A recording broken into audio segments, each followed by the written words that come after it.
दर्शक बंधु आज मु आपण गरम गरम क्रिस्पी बंधाकोबी पकोड़ा तैयारी करके देखेबी जहाँ को आपण माने खूब सहजरे और कम समय रे घरे बनै पारिबे।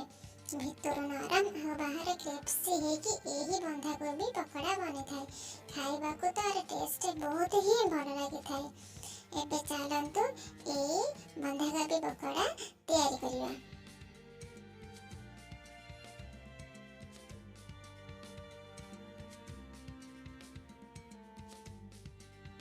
देखिपे बंधाकोबी पकोड़ा करने मुझे 2 कप बंधाकोबी नहीं देखु काटिला बेले आपको आम यहीपर लंबा लंबा और सरू सरू रखी काटे। तापर मु कटा हो रखा गोटे पियाज पकई गोटे कंचा लंका अल्प हलदी गुंड रेड चिली पाउडर आधा चामच पकई रेड चिली पाउडर आपण हिसाब से कम बेसी कर एबे छेचा होइतिबा गोटे चम्मच अदा रसुण पेस्ट पकेइछि। एबे हम स्वाद अनुसार लूण पकेइबा। तापर मु एठी प्रथमे भल से मिसई देबी। लूण दबार किछि समय पर देखिबे कि बंधाकोबी धीरे धीरे पानी बाहरिबो। तापर पानी बाहर सारिया पर एबे हम बेसन ऐड करिबा।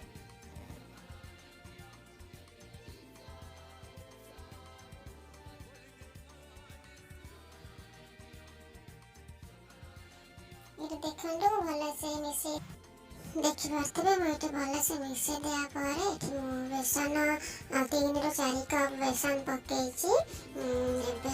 चाउल गुंड पकईली चाउल गुंड 2-3 चामच पकईबे। चाउल गुंड पकईबा द्वारा आम बंधाकोबी पकोड़ाटा बहुत क्रिस्पी बनी जाए। तापर आम आपको भल से हाथ में मिसई दबा।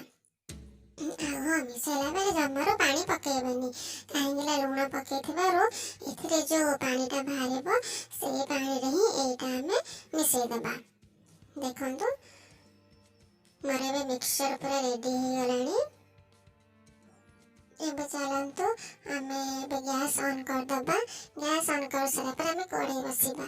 हमर कढ़ाई जते बेले गरम हे आसीबो आमे जते बेले रिफाइन तेल ऐड करिबा।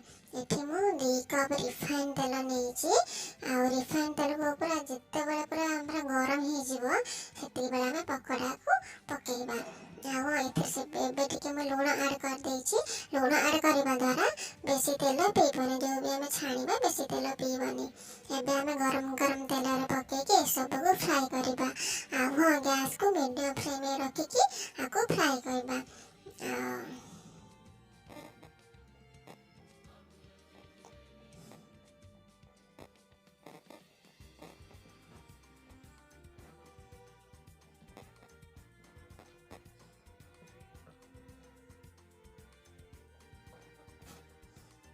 किसी समय पर यही सब को ओलेटे देबे आ टिके लाल कलर हवा जाए फ्राई करिबे।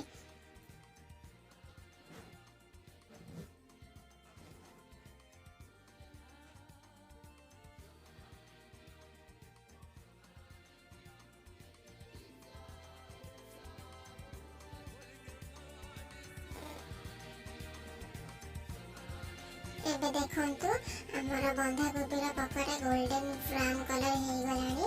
तेबे एही सब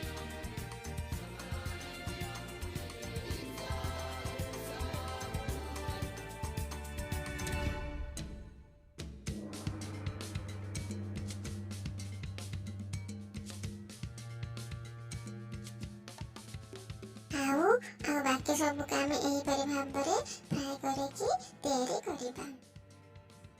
दर्शक बंधु देखिले केते सहज को बनैबा। तो जते बेले भी आपण मानको किछि गरम गरम खाइबा को इच्छा होथिबो नहले हठात घर को गेस्ट आसिले ताहले आपण मानको संगे संगे घर तैयारी करके सर्व भी कर परिबे। आ खाइबा को तो टेस्ट बहुत ही बढ़िया लागि थाए।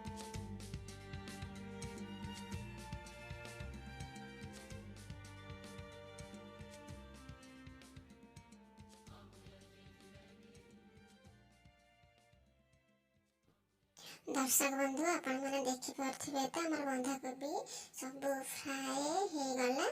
ଏବେ ଆମେ କ'ଣ କରିବା ନା ସହିତ କିଛି ଚଟପଟା ଖାଇବା ପାଇଁ ତିଆରି କରିବା। ଚାଲନ୍ତୁ ଆମେ ଷ୍ଟାର୍ଟ କରିବା ଆ ପାଇଁ କିଛି ଚଟପଟା ଖାଇବା ପାଇଁ। ତ ସେଥିପାଇଁ ମୁଁ ନେଇଛି ଏଇପରି ରିଙ୍ଗ କଟା ହେଇଥିବା ଗୋଟେ ପିଆଜ, ତାପରେ ମୁଁ ଦୁଇଟା ଗୋଟା ଲଙ୍କା ଆଡ଼୍ କରିଛି, ମଝିରୁ ଫାଳ ଫାଳ କରିଦେଇଛି। ତାପରେ ମୁଁ ଆଡ଼୍ କରିଛି 1/4 ଚାମଚ ଚାଟ୍ ମସଲା, ତାପରେ 2 ପିଞ୍ଚ କଳା ଲୁଣ ଯାହାକୁ ଆମେ ବ୍ଲାକ୍ ସଲ୍ଟ କହିଥାଉ। ତାପରେ ମୁଁ ଅଳ୍ପ ଲଙ୍କାଗୁଣ୍ଡ ଆଡ଼୍ କରିଛି। ତାପରେ ଆମେ ସେଥିରେ କ'ଣ କରିବା ନା ଶେଷରେ ଚଟପଟା ସ୍ୱାଦ ଆସିବା ପାଇଁ ମୁଁ ଏଥିରେ ପକେଇଛି ଲେମ୍ବୁ ରସ। ଲେମ୍ବୁକୁ ସ୍କିପ୍ ବିଲକୁଲ କରିବେନି। ଏବେ ମୁଁ ଆକୁ ଭଲସେ ମିଶେଇ ଦେଇଛି। ଆଉ ଦେଖନ୍ତୁ ଚଟପଟା ମସଲା ପିଆଜ ପୁରାପୁରି ରେଡ଼ି ହେଇଗଲା। ଯଦି ଆପଣମାନଙ୍କୁ ଆଜିର ଏହି ରେସିପି ଭଲ ଲାଗିଲା ତ ମୋ ଭିଡ଼ିଓକୁ ଲାଇକ୍ କରନ୍ତୁ, ସେୟାର କରନ୍ତୁ, ଆଉ ମମ୍ସ କିଚେନକୁ ସବସ୍କ୍ରାଇବ୍ କରି ପାଖରେ ଥିବା ବେଲ୍ ଆଇକନକୁ କ୍ଲିକ୍ କରିସାରିବା ପରେ ଅଲ୍ରେ ସିଲେକ୍ଟ କରିବାକୁ ଜମାରୁ ଭୁଲିବେନି, ଯାହାଦ୍ୱାରା ମୁଁ ତିଆରି କରୁଥିବା ନୋଟିଫିକେସନ୍ ଆପଣମାନେ ପ୍ରଥମେ ପାଇପାରିବେ। ତାପରେ ମୁଁ ପୁଣି ନୂଆ ଭିଡ଼ିଓ ନେକ୍ସଟ ଭିଡ଼ିଓରେ କିଛି ନୂଆ ଟେଷ୍ଟି ରେସିପି ନେଇ ଆସିବି, ଯାହାକୁ ଆପଣମାନେ ଖୁବ୍ ସହଜରେ ଘରେ ବନେଇ ପାରିବେ। ତ ସେ ପର୍ଯ୍ୟନ୍ତ ରହିଛି, ନମସ୍କାର।